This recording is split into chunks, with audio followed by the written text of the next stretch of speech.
have done it, man. Look at this. They have managed to get a news organization, International Business Times, to have a full article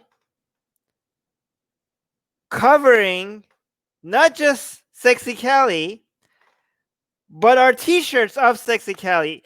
The image, the main image of this news article is the picture of our t-shirt. Guys, this is not an ad, okay? This is a news article by International Business Times with links to our t-shirt. Guys, this kind of marketing is doesn't people pay a lot of money to just be shown on the side, like you see these ads here, like people pay money for this, okay?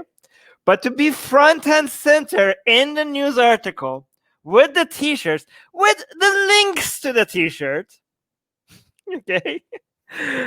This is what the mob coming at you gets you, okay? You know, like big giant corporations, they try to pay a lot of money how to make like ads that seems like a news article, but it's not actually a news article, that is actually an ad. And so many like marketing organization, government organization come after him, like, oh no, this has to be labeled as an ad, this can't be an ad, like, oh my, like, and they hire business people and marketing professionals. How could we like get around the legal processes and like sell ads to people with and making it look like it's actually a news article? And guess what? We didn't have to do any of that. This is actually news, and the news was about our t-shirt. And thank you so much, Hindutva mob, for doing all of this for us for free to get. Look at this. Look at the title of this news article. This is International Business Times. The title is Atheist Armin Navabi creates sexy Hindu goddess design faces wrath. And the subtitle is Armin Navabi, who is the founder. Let me zoom in for you guys. Let me zoom in. I gotta zoom in even more. What the hell? It's not zooming in properly. All right, you just have to accept it this way. Armin Navabi, who is the founder of Atheist Republic, is facing the wrath of many Hindus after he created sexy goddess Kali design for t-shirts. Product placement par excellence. Yes. God, guys, please attack me more. Like, do not stop. Okay, I love you guys. You guys are just the best. Why are you keep doing this? Why you keep promoting this? Terrell is saying the fact that they included the links make it almost seem like the person who wrote the article is actually on your side and tries to help from behind. Well, actually, the way that they included the link, oh yeah, no, they did. Oh my God. But they also included my tweet that has the link to our Patreon, that has a link to the shirt. So it has all of this right here. And also another thing that we're going to get to, a lot of deleted tweets were documented here forever. So even the people who deleted it, now the links are going to be here, the tweets are going to be here anyways. Okay. Yeah. Okay. So that's and they can look at this. They just put the shirts for everybody to see, the model for people to see. Oh, so it's not just the design; it comes in T-shirt format. Thank you. It's right in the cover. Jesus Christ, man, guys, you Hindutva people are not very smart when it comes to attacking people, are you? You guys you keep just shooting yourself in the foot. Armin, I want sexy Muhammad shirt of him showing some leg. No, it's okay. The Muhammad sexy Muhammad one is going to be something. Again, it's going to be. It's not going to be, something that people could see as an insult. Just like the sexy Cali one is tasteful and elegant and classy. We're going to have sexy Muhammad as well, and Muhammad is going to be making out with Krishna. Okay, and again, It's going to be classy. It's going to be elegant. I'm going to have my gay friends giving me input on it to see if it's good or not in their opinion. So we're going to have that, okay? I don't know, Krishna or Ram, which god, one of them. Yeah, AJ is saying you just can't buy publicity like this. Awesome. Yeah, exactly. Guys, by the way, if you look into the link, if you look into the description of this YouTube video, we now have 20% off our shirts for YouTube members and patrons. So if you want to get any of the Ace, and I'm going to keep adding to our Teespring store more, and we have a lot of designs that we added to our other stores, but our Teespring store is new, so I'm going to be keep adding to them. But our members and our patrons will get 20% off of our t-shirts. Link to that is in the description. So 20% off is like huge, like basically no profit left for us, but we already patrons and members, so you should get that, right? Anyways, let's read the article. Armin Navabi, who is the founder of the Atheist Republic, is facing the wrath of many Hindus after he created sexy goddess Kali design for t-shirts. I'm not complaining. Give me some more of this wrath. Your wrath is funding me. Your wrath is keeping the lights on. Give me more of this wrath. I'm in love with the Hindu wrath, okay? The unfazed atheist has announced about the unfazed atheist has announced about the creation of the design. Is that proper English? Armin Navabi is an Iranian-Canadian ex-Muslim atheist activist. Wow, that's the title right here. Iranian-Canadian ex-Muslim atheist activist. Good, I like that. Author and podcaster. Wow, yeah, this is basically. I'm gonna save this as my summary elevator pitch. That's very nice. Thank you very much. He is currently living in Vancouver, Canada. He founded the online free thought community Atheist Republic in 2012. It is a Canada-based nonprofit organization which now has hundreds of branches in several countries. He authored the book Why There Is No God in 2014 and became the co-host of the Secular Jihadist. Yeah, okay. This article could just be my resume. The founder of Atheist Republic is very active on Twitter. Wait. I don't like very active on Twitter. No, I'm very active on YouTube, very active on Twitter. And on September 10th, he hurt the religious sentiments. Guys, F in the chats, please. No, hurt the religious sentiments. No. So sad. So sad. He hurt the religious sentiments of many Hindus with his derogatory tweet. What derogatory? Like, what? What? How is this derogatory? Look at it. Look at it. Like, how could you look at this and not fall in love? I don't care if you're a man or if you're a woman or if you're gay or if you're straight or if you're trans or if you're a circle or if you're a square, or I don't care what you are. How could you look at this and just not fall in love? How is this derogatory? This is just beautiful. This is this is the best work I've ever done. Okay, come. Let's see. Derogatory my ass. What the fuck? Derogatory. Derogatory tweets on goddess that read, like it or not, if my relationship with Kali gets serious, I might end up being every Hindu stepfather. Yeah, because they were taking it very serious. They were taking this is my mommy. This is my mommy. Kali is my mommy. She's my mama. Don't say bad things about my mama. And I was like, well, if she's your mama, then I'm your daddy, I guess, right? I mean, we can all play pretends. We could all just play pretends. Why not? I mean, if you can have imaginary stories, I can have my imaginary story. Why do you get to call her your mommy and I don't get to call her my wife? Right? Yes, potentially. Okay, I know it's news to you guys, but potentially wife. Second wife. 1987 saying Armin as an Iranian. Okay. I'm just gonna highlight your comments. Oh yeah, I'd go gay for Cali. Yes, Deborah will go gay for Cali. Good, fantastic. Gay for Cali. Oh, we should get that. Use that hashtag. I might retweet it if I remember. Many people were furious with Armin Navabi's insulting post on goddess Kali, and they started trolling and abusing him for hurting their sentiments. Some even went on to issue a death threat to him. A death threat. I think I got more than just a death threat. The atheist did not stop there, as he tweeted, I do prefer these new creative death threats. The other ones were getting boring. Yeah, it started to finally get interesting at some point, okay? Jai Shri Navabi. Okay. Later, Armin Navabi added, activism for changing minds require different tactics from activism from normalizing dissent, different goals, different methods. Yeah, because a lot of people say like, I don't think this is going to change anyone's opinion.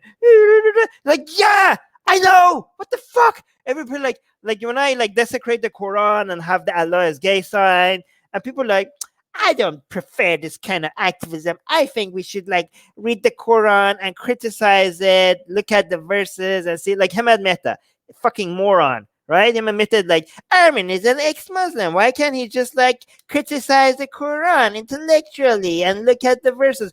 I have fucking done that, you fucking moron. Him at fucking Mehta. You think like I thought he was one of the best people that does actually research before he posts something.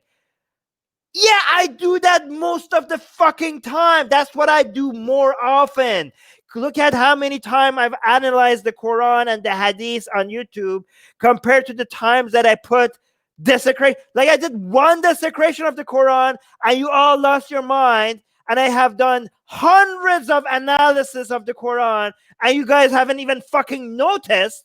Right? So that says something about you. It doesn't say something about me. It says something about you. Like, why are you not intellectually criticizing the Quran? I have, you fucking morons. The fact that the desecrating the Quran seems to be affecting you more shows which kind of activism is more effective, doesn't it? Does it not show you that?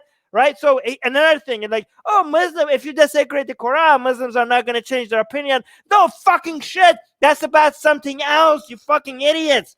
When I desecrate the Quran, it's me not giving to intimidation. It's telling you that you could go fuck yourself if you think you can control how I express myself. It's not about changing their opinion. We do some other forms of activism to try to change their opinion. This is about freedom of expression. This is about pissing on random, arbitrary red lines. This is about normalizing dissent. This is about breaking taboos. If you want to change people's opinion, if you want to make them reconsider Islam or Christianity or Hinduism, we do some other form of activism for that. All right. On September 11, Armin Navabi realized the initial drafts of Sexy Cali design. Oh, wait.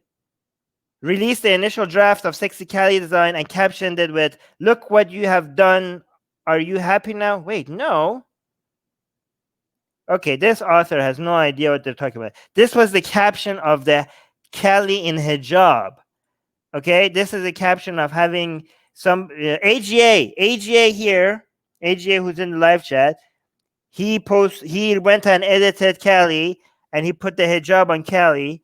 And I posted that Cali in hijab and I said, "Look what you have done. Are you happy now?" Not sexy at all.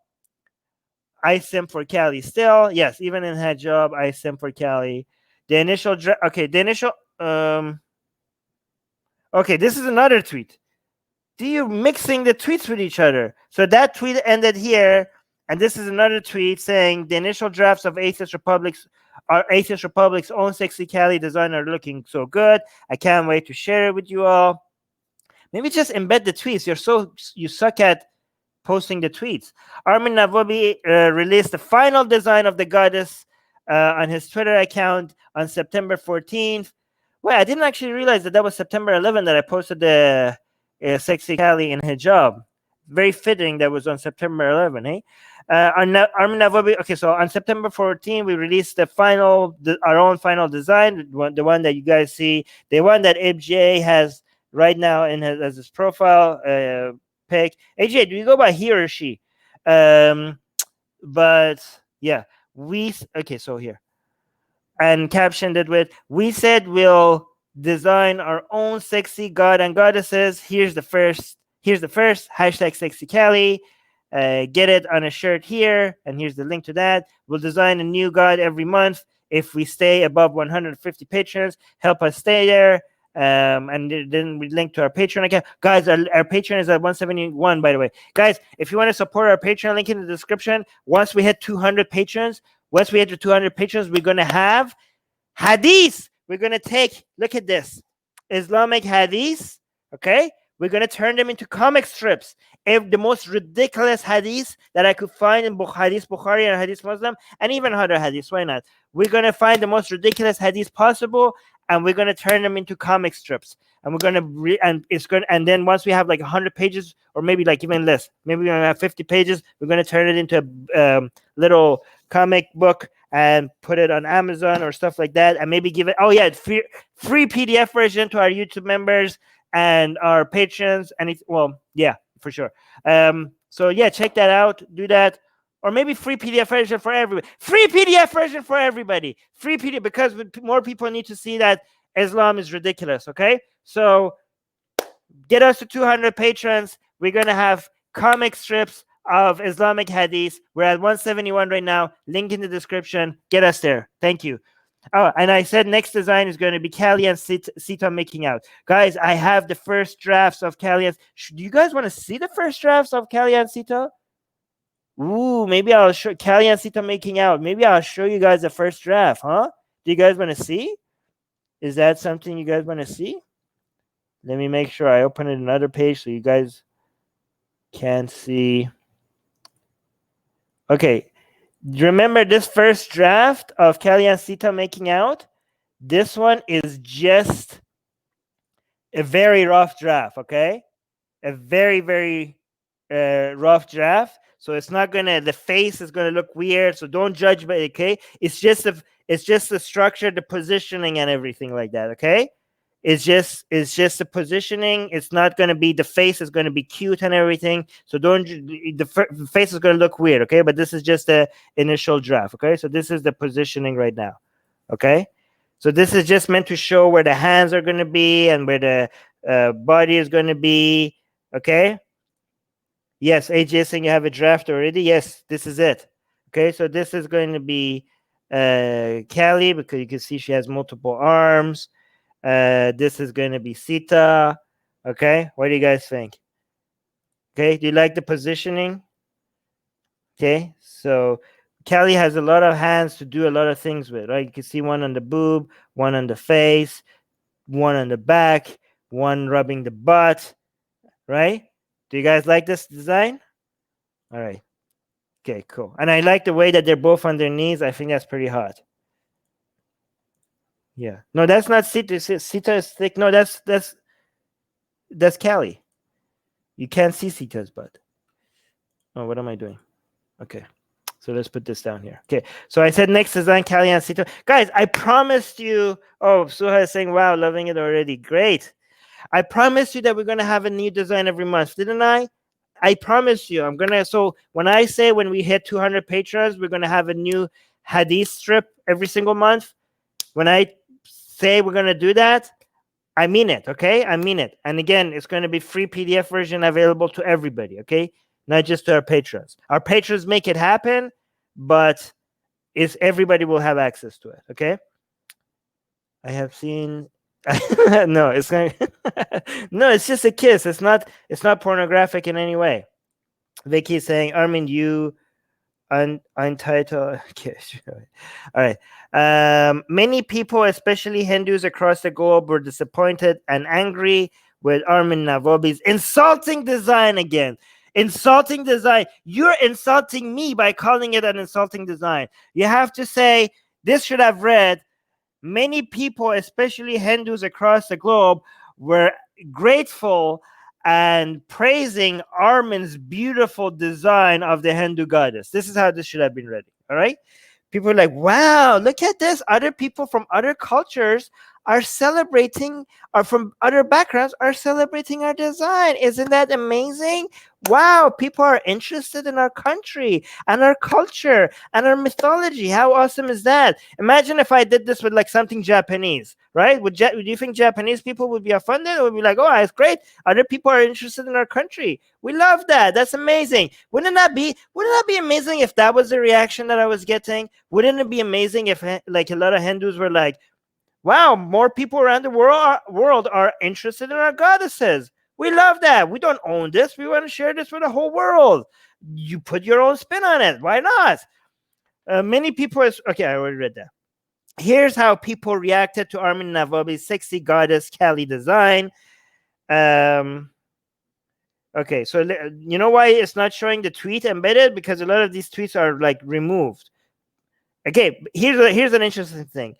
There's a lot of Hindus who are trying to protect me and defend me for some reason. But thank you, I appreciate that. But you don't have to go report these tweets. Let them stay there. I don't know. Maybe they're trying to protect me, or they're just trying to they're just embarrassed about these tweets. Maybe it's not because they're trying to protect me. Maybe it's because they're like, oh my God, these idiots are making Hinduism look bad. So they're going around and they're reporting these tweets. And a lot of these tweets are just being taken down and by Twitter. And then the people that they come to me like, oh, Armin, why did you report it? Ha ha ha! You can't take it, can't you? I'm like, motherfucker, I didn't report you. So it's your own people who are reporting it. Anyways, this is one of the ones that I think was reported. This is vile. This vile piece of shit conveniently targets Hindus, knowing that unlike his own desert cult, he won't have some disgusting Khomeini call out for a fatwa on his head. Once a cult member, always a cult member, and here's proof. Yeah, well, you fucking moron, Sanjay Mehta, I have been doing this kind of shit against Islam way before I put my target on Hinduism. This is just something that, yeah, so the fact that I don't have a fatwa on my head right now is not for the lack of trying, okay? I would be honored to have a fatwa on my head one day. Okay, we'll get there. Maybe, I don't know. Anmo is saying statues in our temples should be replaced with sexy Cali t-shirt. Guys, what I like in India, there are these like homemade shrines and even bigger shrines in like public places, and sometimes they put pictures of gods and goddesses there. I want somebody to put sexy Cali there and worship to sexy Cali. Well, no, don't do it if it's not safe, okay? If it's safe, if it's like, I don't know, it would be awesome if I could see a picture of some genuine Hindu religious person in very authentic Hindi attire, in a sari or whatever, is like, has like a sexy Cali on their shrine, and they're like praying to it like this. Somebody should pray to sexy Cali. Not just Cali, but sexy Cali. All right, let's look at this another tweet. Wait, isn't Shri here? Shri said that they were praying to my older the first Cali that I posted, but I want somebody to be praying to sexy Cali, not the old one. Okay, the one that we originally posted that went like started this whole shitstorm. That one is not as sexy as the one that we designed. Okay. Ikram is saying that idiot is not aware that Iran is not a desert. Well, Iran has a lot of desert, but the people don't live in the desert area. Like most of the population is in Tehran, which is not a desert. Anyways, okay, bitch. Okay, this is a second tweet. Okay, bitch, you're brainless. You have no idea what Cali is.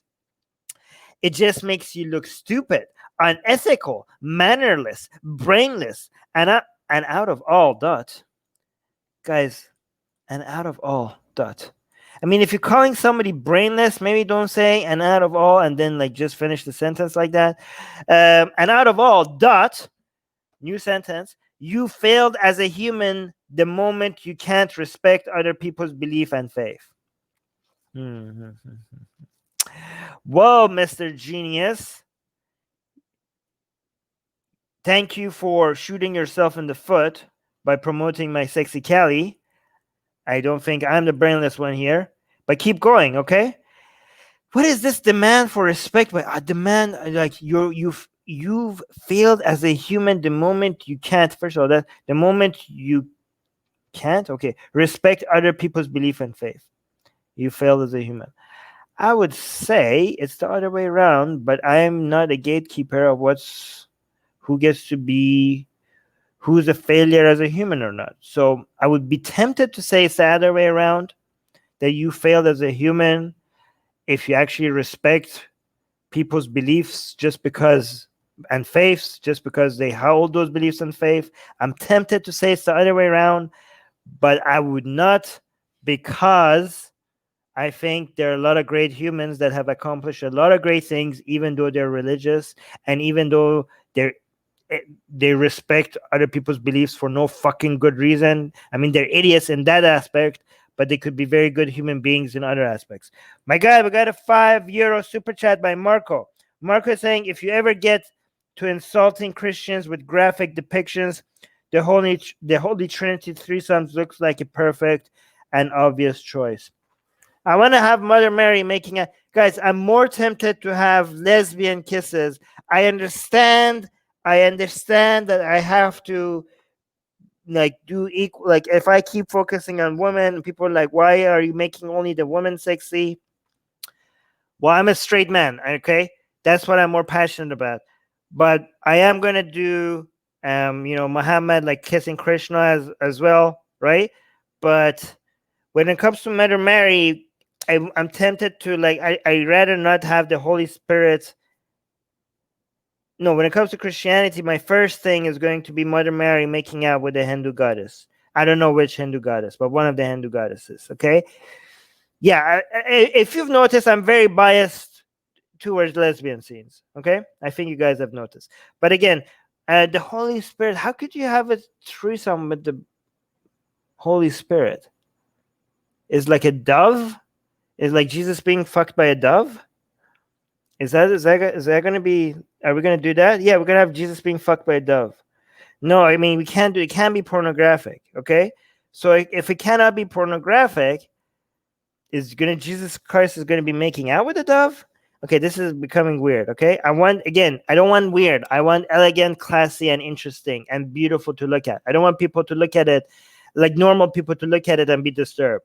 I want only insane people to look at it and be disturbed. Okay, I want normal people. No, not normal. I want sane people to look at it and be like, "My God, that is gorgeous. That is beautiful. Wow, I want that on a fucking t-shirt." Okay. I don't want sane people to look at it like, what the fuck is this, right? That's not what the reaction that I want, okay? Anmo is saying, sucks for us that Islam only has ugly fucks. No, you don't know that. Muhammad, you don't know Muhammad. There's no... Muhammad could be very handsome. Fatima could be very beautiful. Aisha, after she reaches adulthood, like one of the fourth design is going to be Aisha and Fatima making out. Okay, Aisha and Fatima are going to be making out, and Aisha is going to be after Muhammad's death, so Aisha is going to be an adult. Okay, so don't be like, Aisha, Armin, Aisha is a child. Aisha grew up. Okay, so we could have Aisha as an adult making out with Fatima. So we are going to represent... Aisha is going to be representing Sunnism, and Fatima is going to be representing Shiism. And what I'm imagining is that we're going to have beautiful, beautiful Arabic calligraphy right next to Aisha, saying in Arabic Aisha, right next to Aisha, and beautiful Arabic calligraphy saying Fatima right next to Fatima. What do you guys think about that? That's my design that I have in mind. Okay, what do you guys think? Okay. Yes. Let's read the next tweet. Dumbasses like this is the reason why we need COVID. Jesus Christ, man, this guy needs to chill. Look at this tweet. Dumbasses like this is the reason why we need COVID. This is utterly disrespectful and not artistic in any fucking way. What is this? Budu? Bada? What is this? I don't know what this is. But who made this guy the gatekeeper of what's artistic? Not artistic in any way. Who are you to decide what's artistic? What the fuck is this guy like? What does he get to do that? Does he get to go look at art and be like, this is not artistic? What the fuck? What level of authority do you have to decide that? Goddamn morons! It's so interesting how every one of these single people, like they say you're brainless or you're dumbasses, and right after they say that they follow up with some of the dumbest things I ever said on Twitter, which is actually a very amazing thing to accomplish, on Twitter. But again, dumbasses, calls us dumbasses and says something stupid right after. Okay, Vicky is saying, what about making a poster in which the gods of the three religions going to school for science? No, too busy. guys. It needs to be simple. There can't be too many things happening on a t-shirt. Okay, you can't have like 4 people or 3 people. It's just like it needs to be like boom, like simple, to the point. You know what's happening. You can't have like a whole mess of, like, if you see, like, for example, an Amazon thumbnail, like if you go just scrolling through Amazon, it's like really tiny small. Like, yeah, if it's like 4 or 3 or 4 people there, nobody's gonna know what they look at. They're just gonna go scroll right past through it, right? So it needs to be simple. Here's another tweet. Coco is saying, Armin, why don't you keep your personal desires in private? Because well, you have no idea what my personal desires are. Trust me, most of them are private, okay? But because I can, I mean, if you don't like it, you could just go somewhere else. Personal desires. No, this is who I am. This is how I express myself. If you don't like it, go somewhere else. Go somewhere else. Why? Why don't you keep it? Why don't I keep it personal desires in private? Because I'm feeling like sharing. I'm feeling like sharing. Are you disgusted? This is not the right channel for you. Objective Reality saying, I don't understand why so many Malaysians are offended about Cali. Malaysians as well? Really? I didn't know that. Because they're Hindu. Malaysia has a lot of Hindus. Despite facing criticism, Armin Navabi went on to announce the creations of Sita, Krishna, Muhammad, and others designs. He tweeted, upcoming designs, Cali and Sita making out, Muhammad and Krishna making out, Muhammad and Cali enjoying some BDSM. Oh, by the way, Coco, let me tell you something else as well. I very much enjoy BDSM as well, okay? I'm a dom. Do you want me to do some more sharing? Huh, Coco? Coco, do you want me to do some more sharing with you? Huh? Okay, I'm only restricted by the YouTube guidelines, and I know that I have not violated any YouTube community guidelines. Okay, I will keep sharing what else I enjoy with you guys, with all of you. The only limitation is YouTube guidelines. Okay, Aisha and Fatima making out or enjoying some BDSM. I don't know. I think I like the simplicity. For Muhammad and Cali, I'm gonna do BDSM because I really want to Cali to dominate over Muhammad, given that Islam really did so much dominations over Hindus. So I think like doing a reversal of that would be nice. Doing Cali dominating over Muhammad in BDSM. So I'm gonna do some BDSM here. But I don't think with Fatima and Aisha, I'm not going to do BDSM. I thought for Aisha and Fatima, it would be interesting to do some BDSM because Aisha is like represents Sunnism and Fatima represents Shiism. And Sunnism is like dominant power. And Shiism is like always like, oh, like we're being poor, like we're being wronged, or like hitting yourself, and like and that actually shows in Aisha and Fatima's personality as well, right? So Aisha is like, if you look at the story as Aisha was like very aggressive right after Muhammad's death. She went into war. She was very outspoken, very loud, very powerful woman. And Fatima was like this quiet, submissive woman. So I thought like, given that Fatima her personality reflects Shiism and Aisha's personality does reflect Sunnism, it would be interesting to show that in a BDSM relationship between Aisha and Fatima, right? But I don't know. I also like the simplicity of just a kiss, right? I like the simplicity of a kiss as well. So I'm not yet sure what I'm going to do with Aisha and Fatima, okay?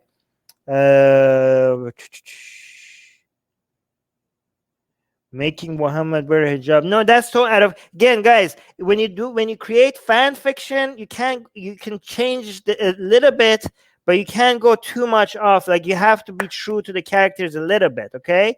So I don't know if Muhammad wearing a hijab is too much.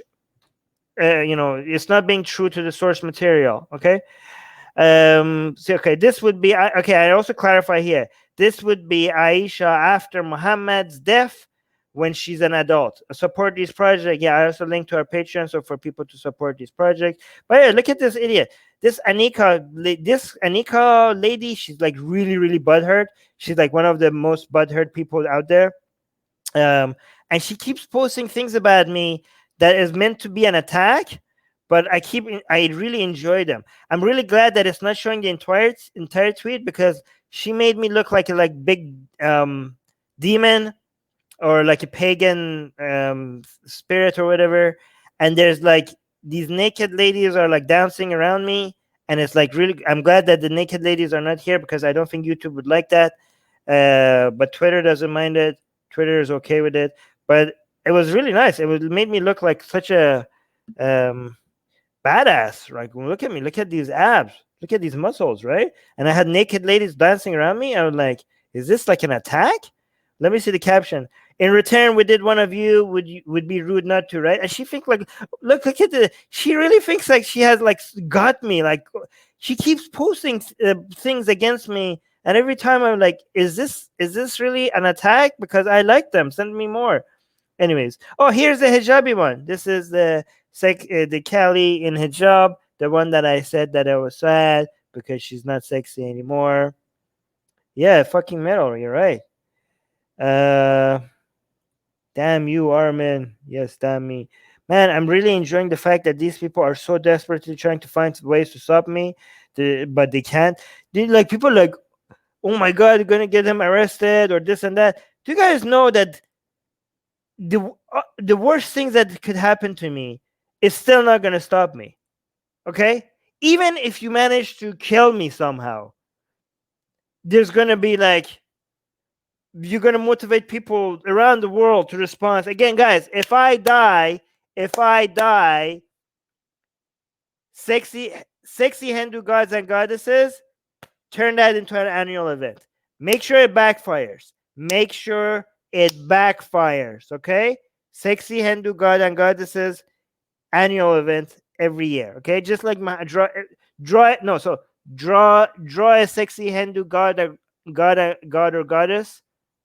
Draw sexy Hindu god and goddesses, right? Gods and goddesses. Make that into an annual event. Make sure it backfires. Okay. I'm using the hijab hurts my eyes. Yeah, this is um making Cali sexy for Islam. It will indeed. Yeah, it will backfire. Thank you guys. You got it. Thank Ducker saying you got it. Guys, you guys are promising me this, okay? You guys are promising this, right? Play this video at my funeral.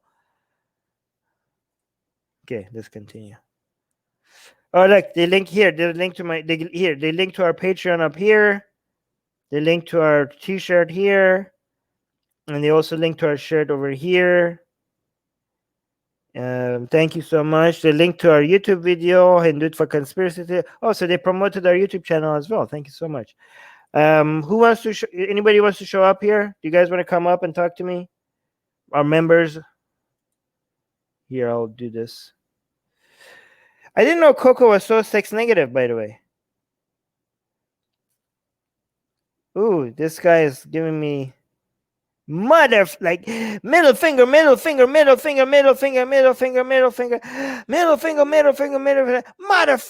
Armin. You got me. Oh my god, there's 3 of them. You could stay here if you want to give me the middle finger, but if you repost it like 5 times, then I'm gonna have to ban you. But you can stay and keep giving me the middle finger if you just post it like once or twice, or you could keep posting it as long as you want, as long as there's some time distance between them, right? But if you post it repeatedly after each other, then you have to be banned, okay? Oh, whoa, take me. Whoa, so brave. Take me. Oh my God, this guy got me. Guys, look at this guy. He destroyed me with his middle finger emojis. Oh my God, guys, how can I recover from this? How can I recover from this guy? Holy shit. And you're saying, I haven't laughed so hard on live stream for some time. Coco, tell me why you're so sex negative. Don't be sex negative. Do you guys want to join here? Join me talking about sexy Kelly live. Join me if you want. Join me if you want. Again, then I will be like members only. And then I'll get the link here. Copy link. Let me actually go to myself only so you guys cannot see the link unless you're a member. Okay, that's posted already now for you guys in the community tab if you guys want to join. But while I wait for anybody to join, let me show you. This is the store that we have. This is the Teespring. We have many stores. We have Amazon. We have Spreadshirt. We have Teespring now. And on Teespring, I only recently started adding T-shirts. We have many designs. I'm going to add slowly to it. But again, so you see Sexy Hindu Goddess Cali is here. And if you're a member or if you're a Patreon, if you go all the way to the bottom to the description, you can see that there's a link for our patrons, our members, to get the discount code. And if you put the discount code, you're going to get 20% off. Again, and this is only for patrons and YouTube members, okay?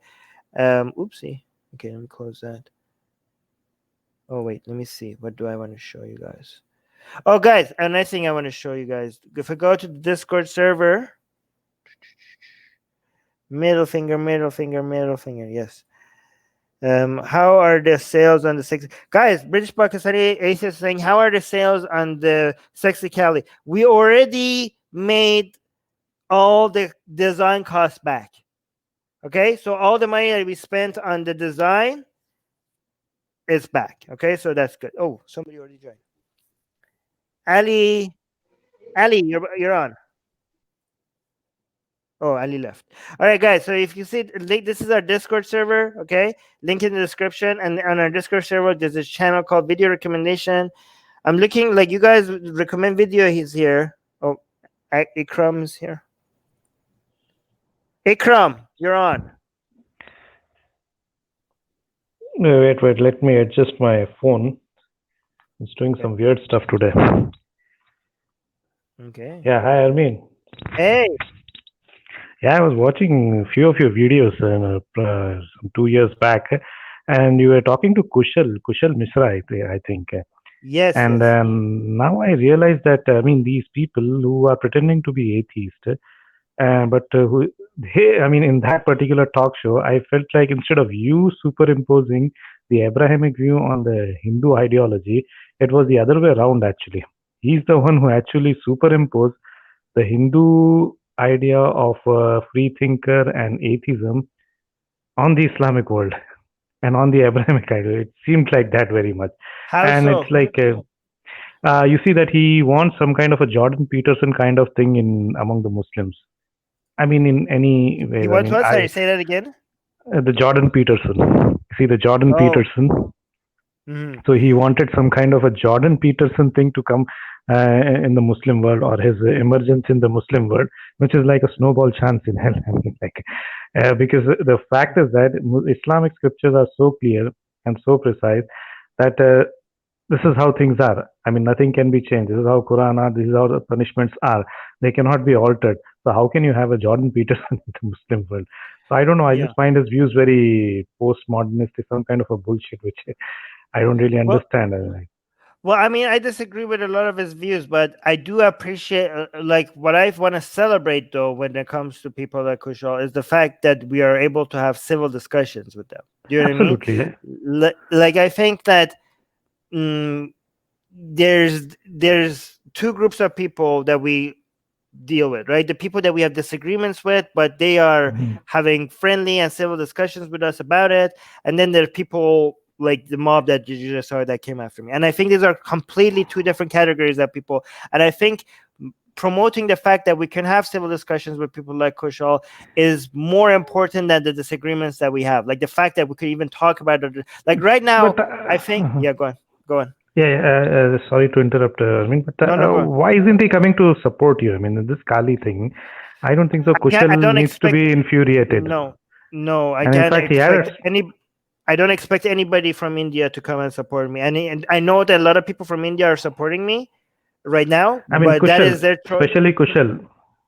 I don't expect Kushal could have come forward and supported you at least. No, he lives in India. I don't expect him to do that.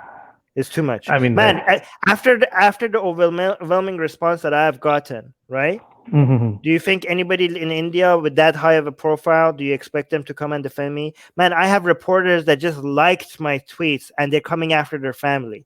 Imagine if somebody have that high profile openly came and supported me. That's too much. That's too much of an ask. Right. Fine. But he, in fact, there was a program with Kushal and Anand Ranganathan, which I saw on YouTube. I would love to share that link. in which Okay. I don't know. I mean, his stance could have been something neutral also, but it didn't seem to be even neutral in this regard, especially when it comes to I Kali. I mean, like promote people. disagreement is fine. I would accept people in India to come out and openly call my tweets disgusting and vile if that's a if you know if that's what they need to do. I support that. You know And what the I mean? fact is that they actually miss. Yeah, I got it. I got it. Yeah. Yeah. You're getting more attention. In fact, they lost a convert. To be honest, I mean, you could have been so easily swayed and converted to Kalima. Right. Now it's like instead of insulting you, because if you, I mean, this is a serious message to all the radical Hindutva forces who are after your life or after your neck. The Yeah. post was seriously, I mean, it had nothing to do with Hinduism. It was not even insulting it. Mm. It was, in fact, it was very much positive. It was actually positive. If they would have Yeah. checked Yeah. the Okay. post, it was celebration. It was, in fact, celebration of a Hindu Yeah. goddess. Perhaps a matured conversation with you would have Right. actually swayed you towards Kalima. But instead of that, they actually thrown you out. I mean, No, no, nobody could come between me and Kalima. I still celebrate her. I still love her. I will always simp for Cali. But I appreciate that. I have three. I have Ali, Luke, and Marco waiting to be come up as well. So, do you want to? Do you no, have no, no. anything You else to can say? carry on. No, the Okay, perfect, perfect. but here's the thing, Ikram. I really appreciate your take. So I'm hoping I'm gonna do Q&As where I get to have longer conversation with our members. So I'm looking forward to having longer conversations with you in this in Yes, the yes. In upcoming fact, future. there should be more nuanced topic. Actually, we should have more academic and more socio-political topics for discussion rather than We will, superficial stuff. I guess. we will have longer discussions for sure. Perfect, Okay, Armin. we could, yeah. Be Okay, safe. cool. You should tell me Yeah, to be safe, man. I'm in India now, no, and I'm yeah, supporting you you. no, yeah, maybe you should stop. Don't support me publicly, then please do not. So, No, no, you know, I don't fear actually. I am very much an open ex-Muslim here. So I live in a okay, place where there are 50% Hindus and 50%, it's 50-50% both sides. okay, So I don't care a shit about these extremists. Let them come. Let them have a convo. What what will they the do hell? maximum? I mean, what they won't do anything. They are cowards. Those people who attack, they are Mm, actually cowards. So you shouldn't really fear them. You know, once you show that kind of gumption, they are actually insecure people. Or they don't have any girlfriends actually. They are not married and they are sexually frustrated, and that's why they come after people like us. So I think that I don't know. I mean, this is what Haris Sultan also advises, and you also tell us right, continuously. But we should be the one all who should right. come out openly and say, Yeah, but please be safe. Please be safe. You don't need to do any of that, okay? But thank you so much. I do appreciate it. But you make your own educated analysis on what you want to do, okay? But uh, please just be careful, okay? "Perfect, Okay, Armin. okay. Thank you." All right. Talk to you later. Okay, let's see. We have Ali, and then we have Luke, and then we have Marco. Okay, Ali, you're on. Hey, well, what's up, Armin? How are you? Good, good. How are you? I'm good as well. You can hear me, right? Yes, I can hear. All right, perfect. Yeah, just wanted to I'm a Muslim, by the way. Just putting it out Oh, there. great. I just wanted to I mean, not challenge great, but great some to of have you. Go on. challenge some of your take generally about freedom of expression. So, like, who who decides what is offensive to who and what is not? So, because we cannot give a list of things to people and say these are the Mhm. things that I'm allowing you to be offended about, and these are the things that you cannot be offended about. Because Yeah, I agree. It's you decide. The person who's being offended gets to decide what they're offended by. okay, perfect. So that's one thing. The second thing is, in a democratically elected government, for example, Mhm. if uh, if there are laws that limit a certain aspect of something that to be spoken about, like limit on freedom of speech, that is ultimately decided by the people who vote. So Yeah, in but that the sense, what limitation is not based on what is offensive. no, no, I'm not Yeah. so Okay. like we've moved Oh, move past it that. away. Okay, we move Yeah, past. Sorry. Go. I'm saying that, for example, you mentioned that YouTube banning something is censorship. The Mm-hmm. government putting limits on something is, attack on freedom of speech. Yeah. But that Yes. government is, if it's democratically elected, then it's the people who chose those representatives who decided to make the law to limit the freedom of speech. Right. The people could So, democratically elect politicians with bad ideas. That's true. That that's go right. But against then Enlightenment values. who decides what is bad and what, like, Oh, data. blasphemy, for example. Uh, Data decides that. blasphemy. But I'm not saying we should force this. I'm not saying just because something is a good idea, I'm not arguing that we should force these good ideas on people, right? Okay. People should be able to democratically elect people with bad ideas and enforce bad laws on themselves. People should be able to do that. Our activism does not involve telling people that, hey, you made the wrong decision. These are the Enlightenment values that we're going to force upon you. That's not what we're saying. Our activism involves promoting Enlightenment values to people, so when they are democratically allowed to vote for their favorite politicians, they bring politicians that will enforce Enlightenment values. Okay. Right, right. And I know you have callers backed up, so I'll just make Yes. it quick. Thank you, Ali. Very considerate. Uh, uh, just going back to your very interesting conversation that you have with Adnan Rashid last year in the UK in summer. So he did mention that, what if later down the line someone comes along, a government comes along and says that, we have overwhelming scientific evidence that such and such thing is the right way to do it, Hmm. and it's backed up by our theology.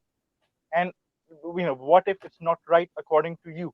So 50% of the world believes that thing is right, The 50% of the world believes that thing is wrong. So the we could number of be people that just believe something crossing. is the number of people that believe something is okay. So there's two things I'm mixing here. Okay, what works is not democratically decided. What works? Okay, people decide what they enforce democratically, and they should be allowed to do that, but that doesn't mean that they chose the best option. What decides what is the best option is data, like based on statistics and scientific analysis, and based on data that we have of what gives us the best results. Okay, these are two different topics, right? And we're trying to bring these two closer to each other, right? We're allowing people to democratically decide what they want, what's policies and values they want to be enforced on them.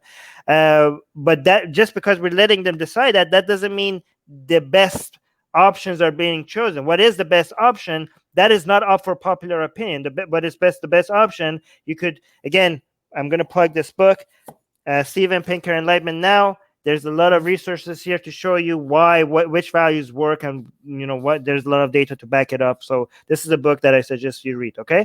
And to see, Okay. like, we have a lot of history, and Okay. we're not By the going way, based on, yeah, go on. no, I'm Go on. I'm sorry to interrupt you. By the way, No, I go mean, on. I know this is the StreamYard link is just for like a short 10-minute phrases, but I did email you, Atheist Republic, also tweeted Susanna for a detailed conversation on the difference Okay, between a regular Muslim's take on freedom of expression. It has been a few days. Just if you get a I chance, will look. take a I will look at look it. for it. I This do is get a from. lot of emails every day. I will look. I will try to look for it, and I'll respond to you. Okay. Oh, okay. Yeah, it's from the same name that you see right now, Alisari. So I Okay, mean okay. that But might be I'll helpful. respond. But I thank you. can't do this with everyone, but because you're a YouTube member, so I'll respond to you, okay? Because I can't do this with everyone because my time is very limited. But with you, I will respond, and especially because you're a Muslim, and I'm interested in talking to more Muslims. Right. Understood. All right. Thank you. Okay. Take care. All right. Okay. Cool. Thank you. All right. Luke is coming next. Hi, Luke. Can you hear me, Luke? Hey, can you hear Oh, me, Armin? Hear me? yes, I can. I can hear you. There's a little bit of a delay. Hear me? Yes, it's better now. Yeah. Hi. I just wanted to say thanks for everything you're doing because it's been a massive help to me personally. And with regards to Really? the whole Cali thing, I was wondering, do you have any reason why you think religions are so just generally negative at all? Because it seems ridiculous and seem to serve anything for them. I've never really got it. And I'm really enjoying your book. Oh, Thank you thank so you much so for everything you're doing much. because it's been massively helpful to me. Thank you so much. So, which aspect of which negative aspects of religion are you specifically referring to? Do you know? Can you hear me? Okay, so because there's a okay, so but there's a delay, but I'm just gonna respond to it. So the thing is that um religion is like a meme, okay? It is a meme. And memes survive not because they are good for individuals that contribute to the existence of the meme. The meme survive because they contribute to the survival and growth of the meme itself, okay? So there are certain things that might come as a cost to the individuals within a certain culture or within a certain ideology or within a certain religion or dogma that, oh my god, we lost Luke. I hope Luke, I hope you get to watch this later, okay? One book I suggest you guys read about this is Breaking the Spell by Danny and Dennett, okay? So the way you have to think about it, for example, ideas like tribalism, okay? Ideas like tribalism or blind faith or let me actually give you a simple example, a very simple example. I hope Luke, I'm so sad that Luke's connection was not good because he was very sweet. You know, okay, here's an example, okay? Masturbation, okay? Masturbation does not hurt anybody, okay? It does not hurt anybody unless you're addicted to it or anything like that, okay? But most religions consider it unethical. Why? Okay, why is it unethical? You know, something that is not causing harm to any other person. Why have they decided to make that a sin?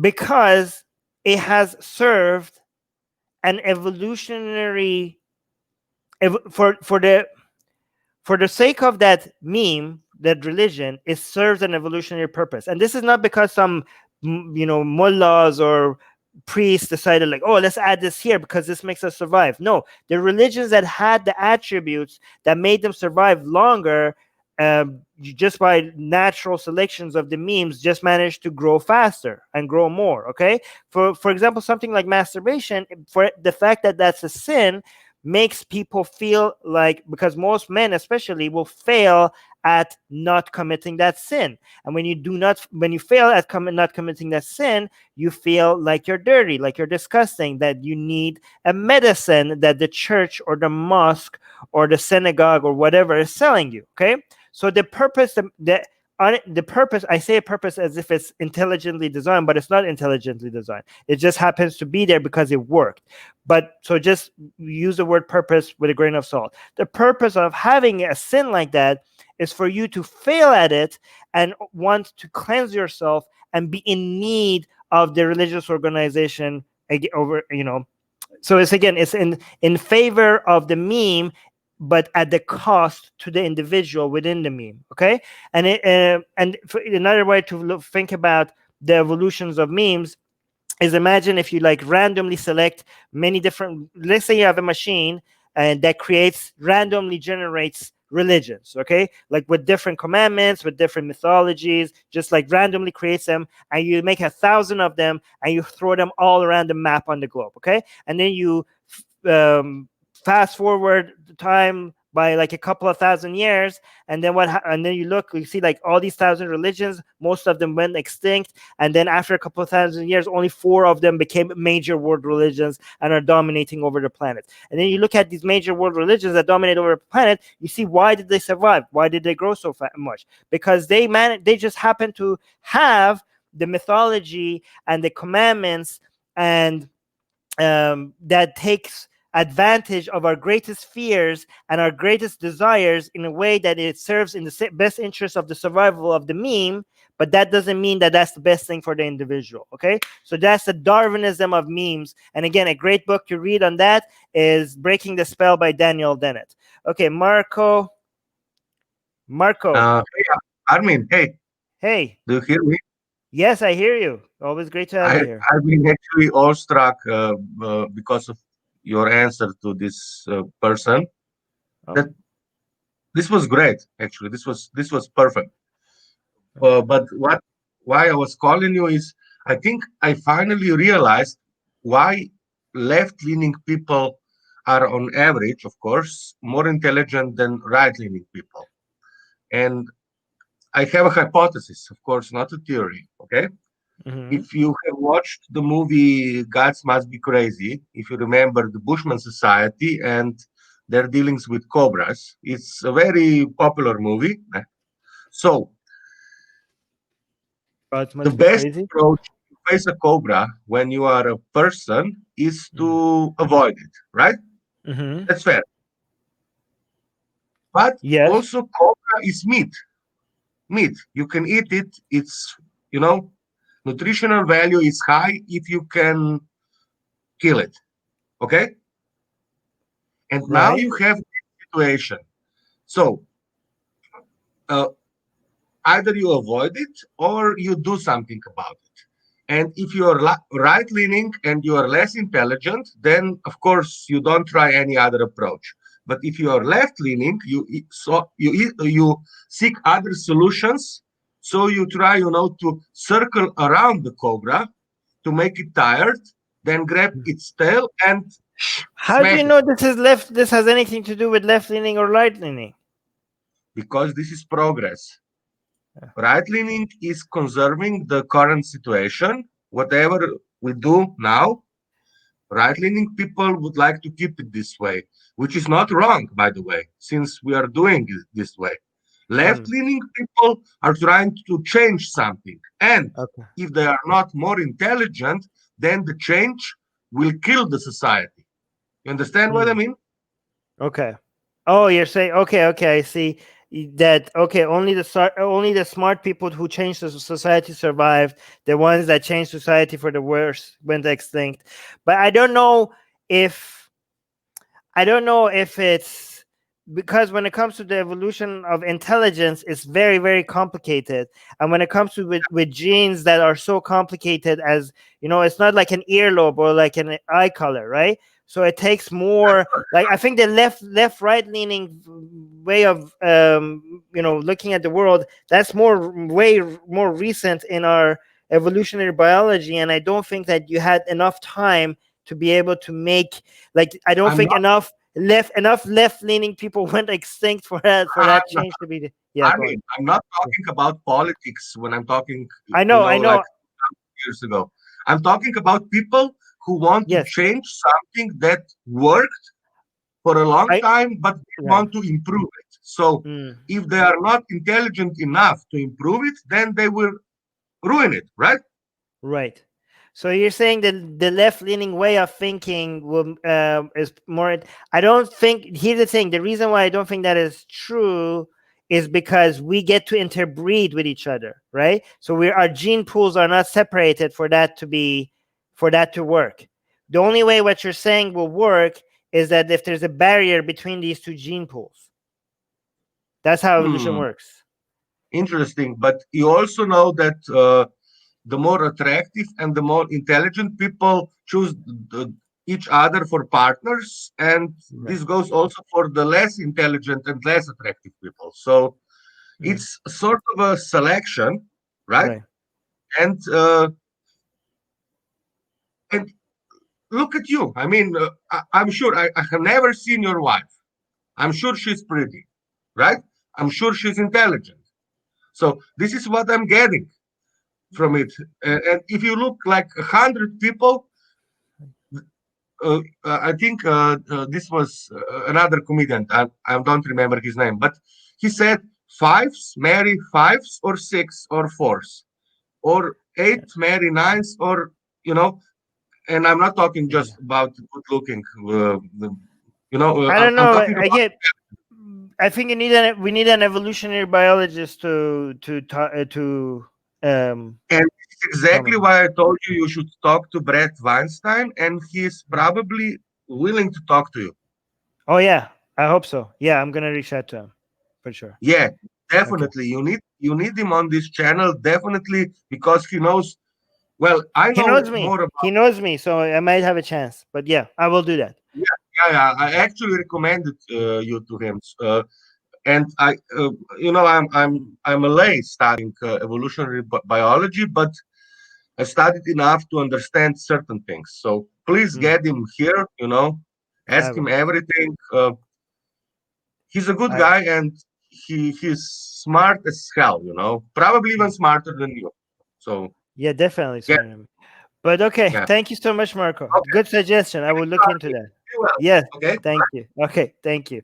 Okay, we have objective reality. Hey, objective Hey, reality. Hey, nice hey. to have you. Good connection. Yes, that's true. I have a better camera also. Yeah. So I just wanted to give you like something to work with, right? At least when it comes to Hinduism. And this is something that at least I used to rationalize, aspects of Hinduism, right? And to be very honest, I think Hindus are actually hero worshippers, right? Ancestor and hero worshippers. So they don't really Isn't have. everybody? But I think particularly Hindus. I think pagans. I think in the order of like development of religions, I think you have. I mean, didn't like American society just replace the pantheon of gods and goddesses just with like Marvel characters? Like, don't they? Isn't that the same thing? Like That's Marvel kind of true. That's exactly where Hindus are even today, right? So it's actually like, I mean, if you see people offended with Kali or Rama, Sita, and all of these things, they don't have a system. Like Hinduism was never a system, but it's really about all of these different clubs. Like you're absolutely right. It's like Marvel. It's like all of these guys, and there are also multiple generations, right? And I'll tell you one of the best way to declutter religion in India, and this is my view. And by the way, I was a little offended initially with the Kali thing because my approach to atheism was a little different. Because I think knowledge is education is the way out of religion, not provocation. But I know your objective is different, right? Your objective is to normalize dissent. Yeah, but I also have that objective as well. The one that you mentioned. That's why. I mean, I had that before this one. That's why I wrote a book. Why There's No God. True. Right? So no, absolutely. So that's why I wanted to give you something to work with from objectively breaking down Hinduism, and that's what I'm going to do in the next 2 minutes, right? So, okay. So to break the spell of Hinduism, right? Because most Hindus are really hero worshippers. They just have these allegiances to these different clubs, Marvel versus whatnot, and there are three basic generations of Hindu gods, right? And you really have to look at it like that. So the first god is Shiva, right? So Shiva comes from like the Kali and Shiva, and all of these guys go together. Okay. So Shiva is the first guy, and so you have the Shiva Puranas and all of these things. That's where Shiva is mentioned, and that's like the oldest guy. Probably that's the guy of like the oldest like humans to have populated India. Right, the oldest first generation of migration of people to have come to India. So when you're saying oldest, you mean when the mythology was created, not when the history of the god, not the mythology, but the real. No, I mean the people who came up with the Shiva. Or probably Shiva was one of those guys. I mean, there could have been a guy called Shiva, right? So so he comes from that generation, and I'll tell you why, right? And this is objective reality. This is how you can break it down. What year was this? We don't know. I mean, I'm not giving you. Nobody knows. Like, I mean, I can't give you. But I can tell you how to pinpoint that. Right? I'm giving you a method, right? Okay. So, did you ever play this game called Age of Empires? Yes. Right. I used to play the game. I even knew you were going to say that. Go on. Yeah. So you've got these different technologies, right? They develop with like the Stone Age, the different ages, the Age of Steel, and so on.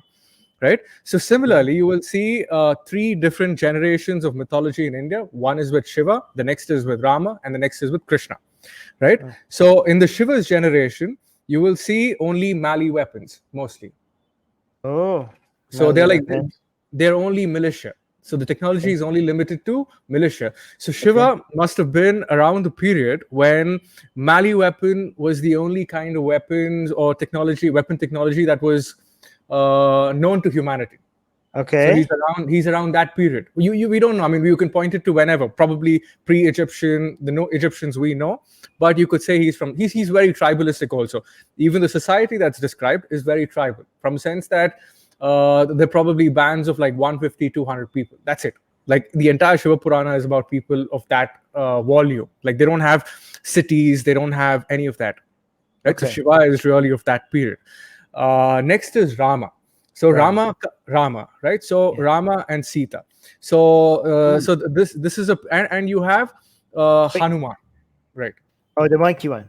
The monkey one, right? So Um, I mean, you could say the Hanuman was probably I mean, there could have been other archaic humans who we interpret like with Neanderthals in Europe, right? So it's probably describing some sort of like a human species that probably, I mean, not species, but probably a subspecies or a different race, or South Indians or whatever. I mean, you could take it as anything you want, but that's really what Ramayana is describing.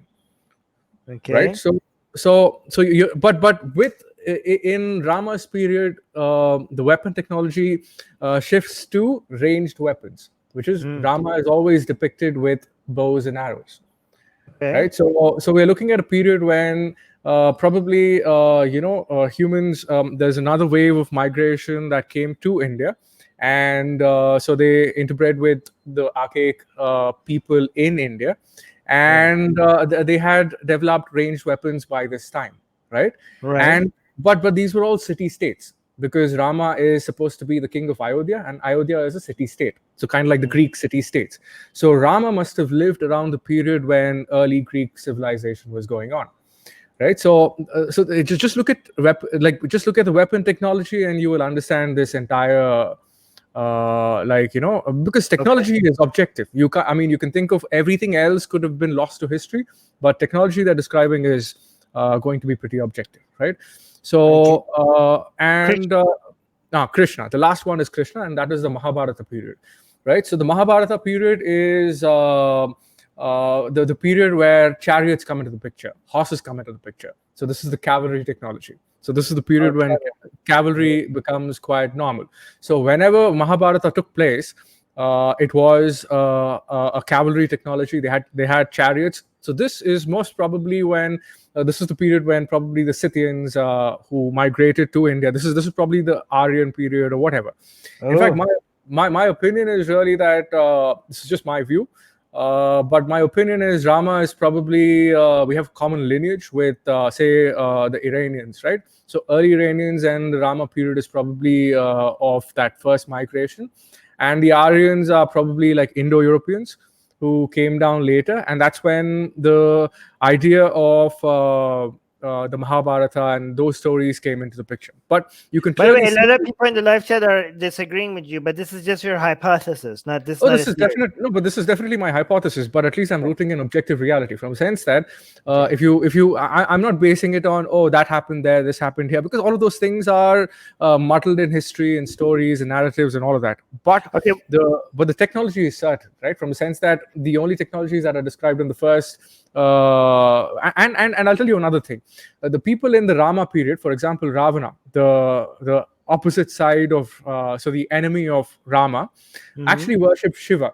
So Rama is the god. The heroes in Ramayana worshipped the hero. I mean Shiva and the people of the Shiva. So Ganesha and all, the elephant god and all of that, right? So then you have Ganesh was at Shiva's time. Yeah, Ganesha is Shiva's son. Oh yes, and but Ganesh beheaded. Shiva beheaded Ganesh. And where is Kali? What time? Where's Vishnu at this? Which one of these three times so is Vishnu? So the three generations that I'm talking about, these are all the root or the linear myth, from a sense that these are the core myths. These are the core stories, right? And the core story is Kali, yes. This is one straight lineage, from the sense that this is what the majority of Indians subscribe to, right? Kali and all are more fringe. No, don't call my Kali fringe. but she is fringe. Okay, but is she at which time period does she belong to? Which one of these three time? I mean, I would definitely say she's probably because she's like pure tribal group. She's even before the Harappan civilization, around that period. She's extremely archaic. She's probably she's very proto-human, right? From a sense that early settlements into India, that's probably the period when we're talking about Shiva and Kali, right? Okay. So and even Pashupati is Shiva's time. So she's at Shiva's from time. Shiva time. Yeah. So she these she was married to she was married to She's a version of Shiva's wife. She's a version of Shiva's wife. Durga Ma. Yeah, Durga. Parvati, I think. Parvati. Oh, Durga No, Ma. they're all versions of the same person. Oh my God. They're all versions of the same person. So look at it like this, right? I mean, if I'm in a particular story, I come as a different avatar, which is I'm taking up a different identity. I mean, you could be Armin, but you can go to a different country. Just with a like the different identity. Trinity in Christianity, it's basically No. But here it's quite different. I mean, they're the same people, but here it's different identities. They take what do you say? It's like makeup. It's not they're not the same people. There's no confusion. They're just same people, and who come as different versions of themselves. That's it. Right. So where's Vishnu in all of this? Is Vishnu the same as time as Vishnu and Krishna, Rama are all avatars. They're all the same. He's absolutely right. They're all of one. They're of one form. So okay, Shiva so Vishnu is the same as Rama then. Yeah. So Shiva, so Rama, Krishna, Vishnu, these are all like actual people, like humans, right? In Indian society or in Indian civilization, who were there to restore normalcy so that people continue to live, right? So that's how it is.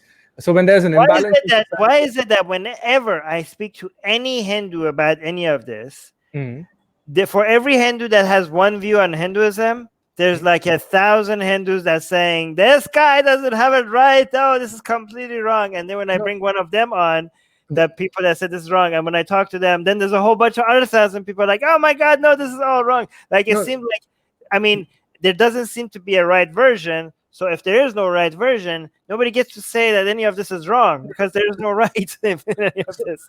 I mean, I could tell you that mine is the most, like, what do you say, like distilled version of it, right? So this is the most distilled version of what everybody would say.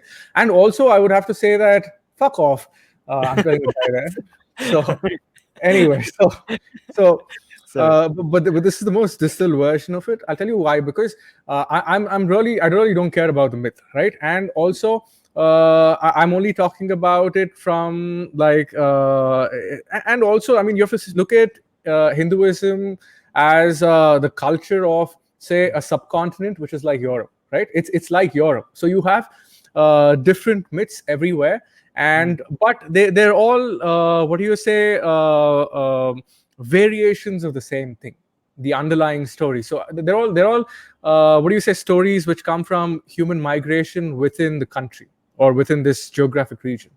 So everybody because everybody's talking to you from different parts of India. They all have different versions of. So here's the question: where is it? You were going to give me a way to use all of this information to go at Hinduism. So what's that? So I'll tell you what. So Indians or generally Hindus in general, they have no idea, of breaking down religion. I mean, from a sense that there are plenty of people fighting superstition within the country. So superstition, nobody has a problem with.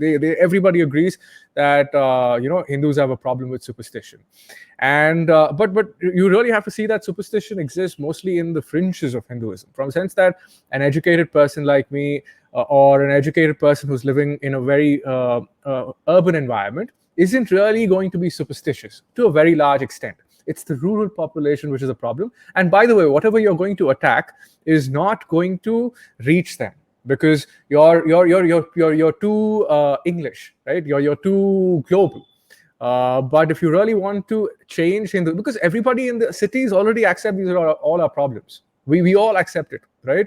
We know we have a problem. And if I go back to my village or if I go back visit my grandparents or anybody, I try to make sure that, you know what, you have a fucking, so you have a problem there. You have to change this. You have ridiculous beliefs about this. But I'll tell you what, most of it is actually extremely, it's non-intrusive. Like they just don't care. It's a non-interventionist religion. It's just that it's a very animistic form, right? Doesn't seem non-interventionist from where I'm standing. that is because I think lately this is what's really happening, right? Lately, what's really happening is the caste system, for example, seems pretty old to me. Way before. And the wife burning, and the human sacrifices, and the karma, the reincarnation. Yeah. I'll tell you all. If you, I mean, we could probably have a proper conversation sometime. Let's do it. Let's have a full-on conversation. I don't want this one. Let me just break down those because you brought them up, right? Tell me No. one. Give me this. I'll break one thing for you right now. Ask me anything like karma or. Let's have another live stream. Let's just have a live stream, me and you going at it with each other. Okay. No. So as I said, I was going to say that if you really want to break down Hinduism, right, you just have to educate them, because everybody has this longing for their past, right, for their culture. For Hindus are like, I mean, you can't be an ex-Hindu just like you can't be ex-Persian, right? It's that for them. Right? Yeah, you need to separate identity from culture. That's what I think. That's very, very important. So unless you do that, you're always going to get this backlash. And if you really manage to separate it, everybody's on board. Everybody, like more or less. And really, the poorest, the poor people aren't indoctrinated. Like they're just uneducated. They're not indoctrinated. They don't really hold on to those beliefs. There is nobody stopping them from listening to you. There is no blasphemy there. There is nobody. If you want to bring them science, you know what? They will accept science. Nobody's stopping them. They want to. It's just that they're very poor. The education doesn't reach them. There's no literacy. There is no money. There's no nutrition. There is no proper nutrition. Right. Yes. So most of these people are. I mean, if I would say, most of these people don't. You know what? You know what helps with all of that? You know what helps with all of that? Science. I know science. No, but what promotes enlightenment values? All of those things that you mentioned, every single one of these things mentioned. See, I mean, that's one of the reasons why, if you look at South Asia, right? I mean, India, though it was colonized, it didn't directly go and say, you know what, we want to reject all those things that came from Europe. They were all objective people. They really were like, okay, so all of these things we care about, and that's why they stayed a democracy. In fact, they stayed a democracy more than Pakistan, clearly, right? And Bangladesh and all of these other places, purely because Indians already do, value these things. Thanks, man. But yeah. So that's really the case. So if you really want to break down Hinduism, you shouldn't put them on the defensive, because they were already very, very accepting of it, right? No. Putting people on the defensive, actually, what do you mean? Like when it comes to offending them, is that what you're talking about? I mean, see, for example, if you want to normalize dissent, I think your approach is right. You've done the right thing, right? So that's cool. I'm saying that's cool, but and I think you've done a dignified job. You could have done much worse. That's why I was complimenting you the last time, right? So yeah, good job on that. And but I would still say that, you know what, the hostilities that you're developing, it's just the nuances. I mean, for example, it will go away. I think they will go away. It will go away. But you know what? All these people are on your side. I think like I'm in a couple of years. Okay, I will post my new sexy design of a Hindu goddess, right? I will post it on my personal account and on Atheist Republic, and it will get a fraction, if any, of the backlash that we saw to this, right? Like you watch it, like a couple of years from now, and some people think like, haha, Armin, you want to offend people, but you're posting this and nobody cares, nobody's offended anymore. But like, yeah, I know. That was the entire point. You watch me, like in a couple of years, we're going to have sexy Hindu gods and goddesses, and there will be almost radio silence. I absolutely agree with you, right? But when the guards come down, people end up accepting of other people's views and behavior. So we need to get the guards down. Yeah, go on. No, I absolutely agree with it. Like in fact, the first time I spoke to you, that's what I said. I mean, I totally agree with that. I also, but the only difference is, I would vote for BJP. I'm actually a Hindutva guy. Don't worry about it. I mean, I'm just saying that. I mean, yeah, because see, I'll tell you what. The problem here in India is that everybody negates the left. It's exactly like wokeism, right? So it's almost like it's almost like the only acceptable choice is non-right. Right. And that's just as bad for democracy. Right. Democracy means that you have to have at least two choices. So, I mean, though there is the danger of it just being too right, and right can be too conservative. And I mean, you always have to have the fear of fascism and all of those authoritarianism and all of that in any democracy. You should have that fear. But you can't always be like, you know what, left is the only side, and come up with ridiculous ideas and justify why that's fair. The people who are saying don't vote for those people, they're not saying this shouldn't be an option. Okay, True. that's a straw man. If I say, "Hey, don't vote for Trump," I'm not saying voting for Trump shouldn't be an option. Yeah, Those true, are not true. the same thing. True, Okay? but if you say everybody who's voting for Trump is an idiot, and that's like the most like idiotic thing to do, and like you know what, I if you say say, that. I mean, I think it's an idiot. I'm not saying they're entirely idiots. I think they could be not idiots about other things, but I do think that voting for Trump is idiotic. But that idiotic thing does not define their entire them entirely, right? For example, I'm pretty sure I do idiotic things as well. For example, I'm pretty sure. true. I just don't know which one of the things they do is idiotic, or else I will stop doing them, right? But calling something somebody does idiotic is not defining that entire person as being an idiot. True, but I would say that there's a lot of social policing around this, right? Like it's like, oh, so you know what?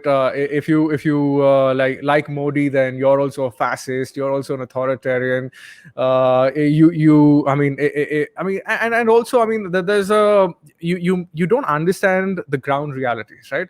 So you should What look is at this? things. Before you say it, can you tell me what does the super chat mean? General Butt Naked gets me a $2 Australian super chat. Is that like You mean Hindu? no? I know that's a porn star's name, by the way. So I don't. Oh. I know that. Go look it up. It might be good. Okay. I know. I Yeah. thought it was. No. Yeah. So Thank you so much for the $2 super chat, General Butt Naked. All right, go on. Sorry. So Let's end this soon because we're at 1 hour. Like you said, you're gonna say. Okay. Yeah, final no. remark. So as I said, I mean, so for them, for a lot of Hindus, as I said, like that. Let's just get back to, and we can do this again some other time. Yeah. So. If you really look at it, all you have to do is for them it's their history. I'm saying there is genuine history in it also, and most of it is actually is very very benign. It's and already nobody's very attached to it, and the people who are most problematic are actually in the fringes. So by I tell losing you something? allies, I fight this everywhere. right? And let me give an example. In Iran, okay, the non-religious nationalist, ethno-nationalist Iranian have very emotional ties to Zoroastrian, pre-Islamic, Persian Empire symbolism and religion and values and all of that. Everything that they think was glorious and beautiful about Iran before Islam fucked it up, okay? But they have such they're so emotional about it, and they have so it's dogmatic. They have such a dogmatic views of how pure it was. They romanticize how great it was. To suggest that there was anything wrong about Iran before the Islam is heresy to them. To say anything wrong about King Cyrus is heresy to them. To say anything wrong about about Zoroastrianism is heresy to them. Okay, and these are the nationalists. So I'm very familiar with this kind of this nationalist, ethno-nationalist, religious symbolism, using that as a way to promote ethno-nationalism. I'm very familiar with that. Okay, but I have been very consistent. Like a lot of people, like. I have been very like if I'm fighting that in India, I'm also fighting against. I have been fighting against that in Iran for more than a decade, right? Like I am, it's not just Islam that I'm fighting against. This whole ethno-nationalism, this Zoroastrian ethno-nationalism, Aryan supremacy in Iran, an anti-Arab racism that exists in Iran is something that I have been actively fighting against, especially on my Atheist Republic's Persian channel, which we do in Farsi, right?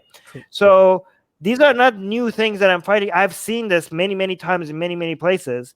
I see that in white ethno-nationalists who use Viking and Norse mythology symbology to promote ethno-nationalism, right? I see this in right-wing in Israel, who Judaism, just like Hinduism, is an ethno-religion, unlike Christianity and Islam that are not ethno-religions. Judaism is also an ethno-religion. So when it comes to ethno-nationalists, ethno-religions are a very powerful tool. And I've been fighting against the right-wing ethno-nationalists that want to mix that want to kind of whitewash Judaism to make it not just it's not just a religion, it's also a culture, to sell it to the secularists in Israel as a way to bring religion through the back door into public policy and everything. Like, I've seen this repeat itself over and over again, and that's why it's very familiar to me when I see it in India. But go on. Sorry. True. No, you're absolutely right. But I mean, I would at least. By the way, I mean, what happened on Twitter sort of changed my mind a little bit. So I'm going to give less. What do you say? I'm probably not going to be so open to the right. I'm probably shifting a little more to the left right now. You're one of us. We'll accept you. No, not yet. No, but I'll tell you what. It's but I would really say that, you know what, I would still give the benefit of the doubt to those who are in power and still show self-restraint, right? So I wouldn't trust the people on the left, because the people on the left, I mean, at least from like in an Indian scenario, I think, see, India is a very vibrant democracy in general. There's a lot of variety. There's a lot of like, there is at a state level, national level. So there's just too much happening. There should always be fear, and there's always going to be the left people being. I think the communists ruined the image of left in India. Certainly. And no, it's not just the communists. I think it's the Congress party which ruined their own. I mean, not left, but the liberal side. Because I'll tell you what, the Congress party is probably one of the most Islamist party you could think of. I mean, not necessarily Islamist, but I would say what BJP does, though it's an ethno-religious party, as you would say, or it's a conservative party, but it is still more objectively secular than, what do you say, Congress ever was. Because Congress would allow Islamists to be Islamists. You get what I mean, right? So it allows Islamists to be Islamists, whereas BJP says, you know what, Islamists or otherwise, all Muslims have to be treated like everybody else. You're also, and by the way, it's just like communists ruined leftism, I think anti-Muslim bigots ruin anti-Islam activism, right? So I do know that sometimes anti-Muslim bigots also join our side and do anti-Islam activism, and we want to celebrate that. But sometimes, like, actually, no, can you get off? Like, that's why, like, when I look at Hindutva, sometimes people are like, Armin, look, they're doing the things that anti-Islam, Islam is taking over and they're doing the things that you want them to do. Like, yeah, but these are not the people that I want on my side, because just, you say like communists ruin the left's reputation. Yeah, again, I don't want these anti-Muslim bigots to do anti-Islam activism with me, because I want our anti-Islam activism to be clean and against ideology rather than against people. So when I see far-right groups trying to join us or use us, I have to. That's where Cali came from, right? That's where Sexy Cali came from. I desecrated the Quran, and all of a sudden the Hindutva website started celebrating me, and I gained a whole bunch of Hindutva following. So I was like, okay, guys, here's some anti-Hinduism blasphemy for you guys if you guys are interested. So that's what, because, just like the left has to make sure it cleans itself from far leftists and woke mob and communists, we anti-Islam activists have to also be careful about who we are associating with and who is using us, right? So look at it like this, right? So the BJP, right? BJP was already on its way to that. This is my view. I cannot really know what their machinations are inside the party and outside, but it is my view that they were already on their way to repeal the blasphemy law, right? Because blasphemy law prevents. Because because blasphemy law prevents them from even attacking Islam, just like you attack Islam, right? So and that is like that was always the case. But I mean, obviously, this entire thing is that the people on the ground, whether it is on the right, they're just the least common denominator. They really don't know the plans on top. They don't know the ideological or the general. I mean, the general narratives that you see. I'm just going to read the super chat because it's going to get expired if I don't. Marcus saying religious people, my IQ is above 160. I figured it out that there is no God when I was about 4 years old. Believe me and have fun in your life. So okay, thank you. Marcus keeps bragging about his IQ, but Thank you so much, Marco, for the €5 super chat. But stop bragging about your IQ. But I don't know. Keep spending. Thank you. All right. Go ahead. Although I would disagree about the intelligent people being on the left, the earlier speaker, right? Yeah, that was his hypothesis. I don't know. No, I know, but I would really say in recent times, at least post-Trump or like a little before Trump, I really think the intelligent people really moved to the right from the left. There are studies on this and shows it's not a left-right thing; it's a libertarian thing. No, I don't know the dynamics in. I really don't know, like, political science and how these things happen. Like, I'm just saying that I'm ignorant, right? So, but I can really tell you that I would have voted for, say, Barack Obama, right? I like Barack Obama. I thought he was a very intelligent guy. Definitely, I would say Trump is an intelligent guy politically because he knows what he's doing. You don't know it. He sounds like an idiot, but he knows what he's doing. Right? Man, don't get me started on Trump. No, but he's an intelligent man. You have to really give it to him. You could be a dumb fuck in some things and intelligent in something else. Okay, and I think Trump is a dumb fuck on most things, and he's intelligent salesperson. That's all. That's the only skill he has. He's a good salesman, but everything else he's a dumb fuck. But results speak for themselves, right? He's the president. He managed to do it. Yeah. So because he sells bullshit. He can he sells bullshit and make it seem like it's gold. That's his only skill, and that got him as the presidency. It doesn't matter, but he's still an intelligent guy. That's what I mean to say. I'm saying both are intelligent. He's intelligent in that thing, but he's a dumb fuck on everything else. Okay. Let's agree with that. Let's agree on that. But I would still say that, since the woke movement started, right? And even that, the same trend even happens in India as well. We have our own version of woke, and even, by the way, Gandhi is like our version of woke. Even Gandhi is woke. We invented woke. Indians invented woke, right? At every level. The Indian subcontinent was in the middle of Why did you do that? Oh, I have no idea, but unfortunately we did. Apologize to the whole world then. Yeah, absolutely we should. I'm so sorry. No, I'm kidding. I'm kidding. Right. But I would still say that that's the point where the whole reason why the right wingers are right. You have these governments all over the world. It's because it's the same people. The population is the same. So the hardcore people on the right, the hardcore people on the left are going to be there. It's just that the people in the center, or people who are a little towards the left, have moved to the right. That's why the right won. The right won all over the world. By the way, Islam is to blame for the right winning all over the world. Islam is always to blame. Yeah, Islam is really to blame. It's like all of this. We came through this globally violent phase of Islam internationally. And so everybody, that's still fresh in everybody's mind. The growth of far right nationalists in India, in Israel, in Iran, in Europe, it's because of Islam. Definitely.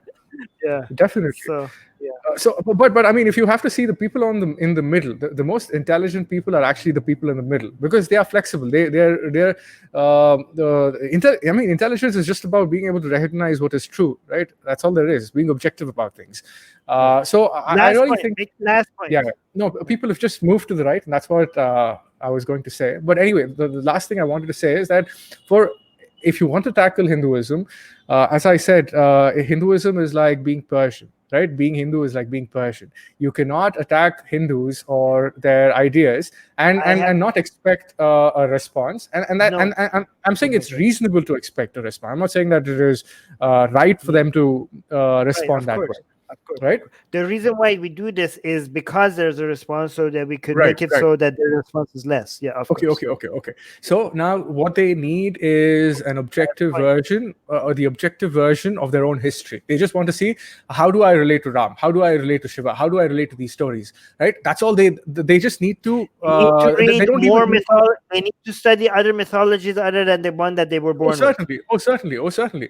But they also have to realize that, what, if this is the solution. If we expose Indians to Greek mythology and Norse mythology and other mythology out there, they might all of a sudden realize that their mythology is interesting but not that special, and they They would be become like less. me. They would be like me. They would be like Right. me, right? So I'm just saying that. See, I've discovered these on my own because I was curious as a child, right? So that's why I did it.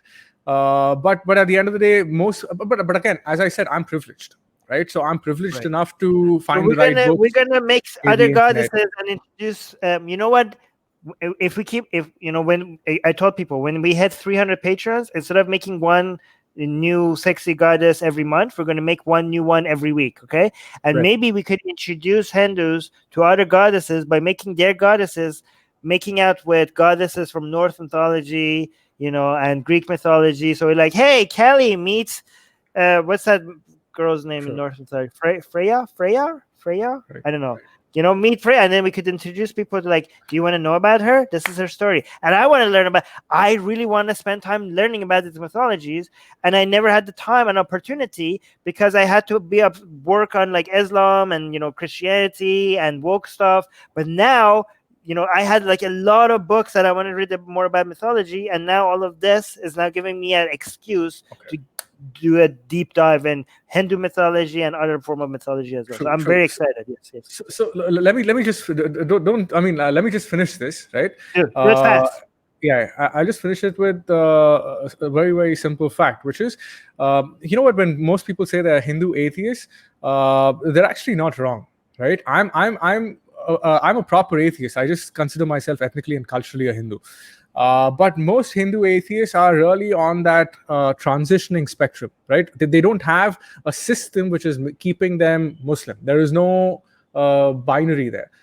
So they're really on the spectrum from being indoctrinated or having these crazy ideas or superstitious to being absolutely objective. And for them, it's just about going to school and, you know, getting an education, a proper education. And they're also persuaded by all of these political ideas. They're more defensive about keeping the right, you know, the government on the right in power. That's really what they care about. That's what a significant number of people care about. Concise. More concise. So really, to be very, very honest, I mean, probably every Indian family has an atheist in it, right? Or a couple of them. So they're everywhere. They're just a part of the society. They're like Fight Club, like, you know, we're the ones. You already made that point. But let me just, I'm gonna make the final point because you're not finishing it. But I'm gonna just say that I have experience with this whole, whether you're an atheist Hindu or if you're an ex-Hindu atheist, this is the same discussion that atheists are having in Israel, right?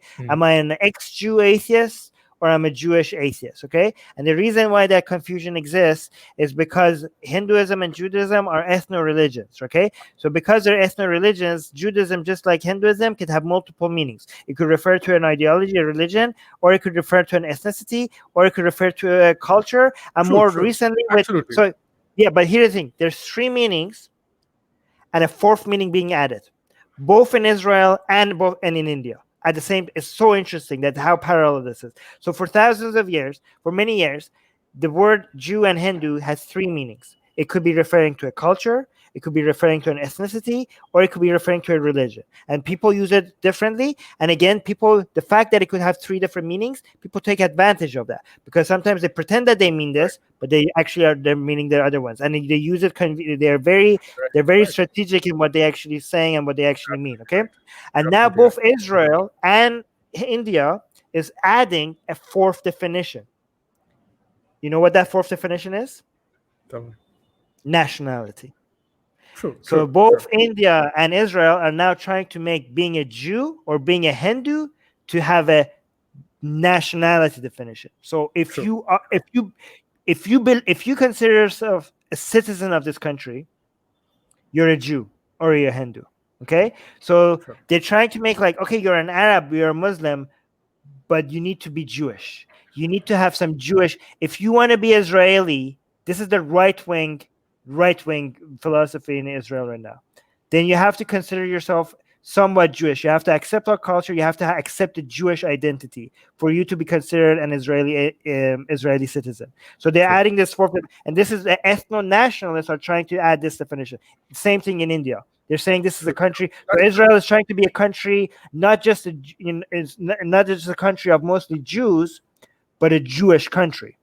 All right. That's true. And That's true. India also is trying to be not just a country of mostly Hindus, but a Hindu country, and that is dangerous. That is how you get second-class citizens.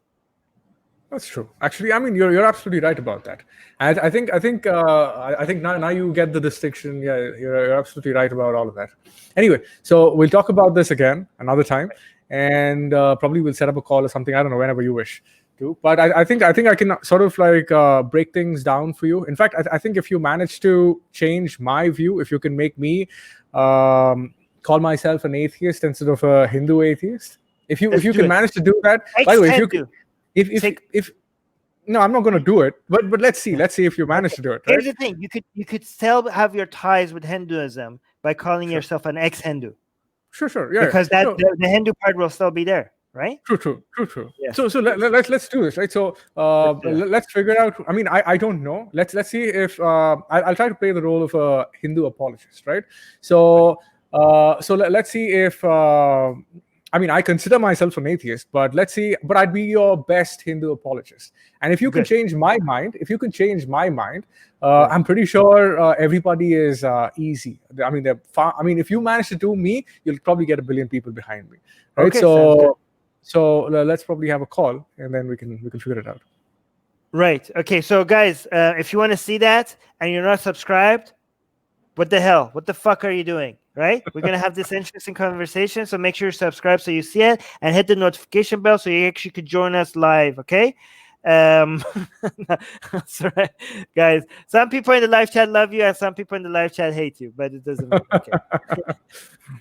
Okay. No, Here, like Soraya doesn't like you. Soraya's like, no, please don't do live stream with this guy. But Lee likes you. Lee wants to know if you have your own YouTube channel because he's interested. I'm actually trying to do that. I actually made one video. It's called Objective Reality, but it's just got one video and no viewers yet. So well, I mean, next time you do live stream with me, send me your YouTube channel, and when you come on live, I'll tell people that the link to your YouTube channel is in the description. But how do I contact you? I don't know how to do that. I mean, I don't know how you would contact me either. So, you could go to atheistrepublic.com and use the contact page there, or just message me on Facebook. Okay. Message me on Facebook. Okay. I'm gonna try to look for mention that your objective reality, so I could, because I get so many messages. But I'll go look for that message specifically. Okay. Okay. I'll do that. Okay. All right. Bye, wait. Armin. Hold on. Let's see. No. I'm not gonna. That's gonna be a different. Mir, don't post the same thing over. No, that's fine. I mean, I can answer. Why not? Okay, do that. Answer this, but Mir, if you post this one more time, I'm gonna ban you because you posted it 1, 2, 3, 4, 5, 6 times. Yeah, I mean, it's obviously wrong, right? I mean, killing anybody or hurting anybody. I mean, I forget killing. I mean, I would say hurting anybody emotionally, physically, in any way is absolutely wrong. And I mean, I think it's even wrong that Armin emotionally hurt like Hindu people. That's really why I object to it, because it was unnecessary in my view. And also, I mean, like, Hinduism technically is about compassion. So I mean, and again, I mean, Hinduism is not the religion of peace. It's not another religion of peace. So don't make it a religion of peace. It was never a religion to begin with. And that's just my view. Yeah, okay, we get that. All right, yeah, I'm gonna end it. All right, I'm not gonna yell because Objective Reality is here, but just please hit the subscribe button. Half of you still watching this are not subscribed. What is up with that? Like, why? You know, you're watching this content is pretty obviously good. Promote this channel by subscribing and also hit the notification bell. And then once you hit notification bell, then select all. Okay, stay here. I'm gonna just end the live stream. Everybody, wait, don't go anywhere. I'm just gonna end the live stream. Everybody that is subscribed, I love every single one of you. Everybody that is following us on Twitch, I love every single one of you. But everybody else, go fuck yourself. All right.